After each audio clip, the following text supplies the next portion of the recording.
This is quite a random dish. I've wanted to do baked spaghetti ever since I had it several times when we were on holiday in Greece. I just loved the heat that it comes out of the oven, and I just love that gooey cheese on top. It was very much a question of what I had in the fridge. I had a green pepper that needed using up and some mushrooms, so I've cooked the green pepper along with some chili because I want some heat in it, and the mushrooms. I've got my homemade marinara sauce, but by all means buy a jar of it if that just makes your life easier. I'm going to mix that up. I will give quantities in the recipe because I'm making for 2 people tonight, but I will give quantities for 4. I have some cooked drained spaghetti, which I'm going to throw back into the pan in which it was cooked.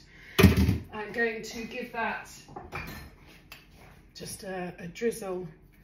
I think we're getting to the end of the olive oil.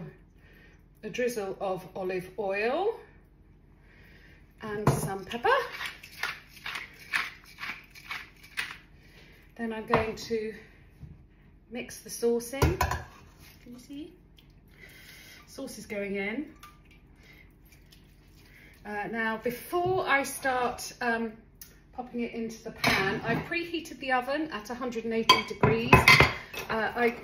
There is already garlic in my tomato sauce, but I'm just cutting a garlic clove in half, and I'm going to rub it all over the dish.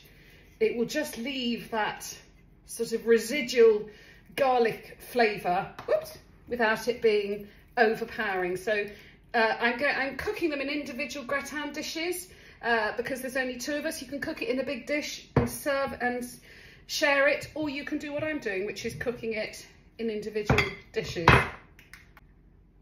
I'm using my favourite thing, tongs, to make sure it's all well combined, and then I'm going to divide it between the 2 gratin dishes. I realise that these are really quite a lot, but I only eat 1 meal a day now, so I allow myself to really go for it when I have that 1 meal. To finish it off, I've got some ricotta, so I'm just going to put some little dollops of ricotta. There we go, I'll use my fingers, they're quite clean. Little dollops of ricotta, that's going to make it lovely and rich. As I said, the oven is preheated to 180. I'll just clean my fingers.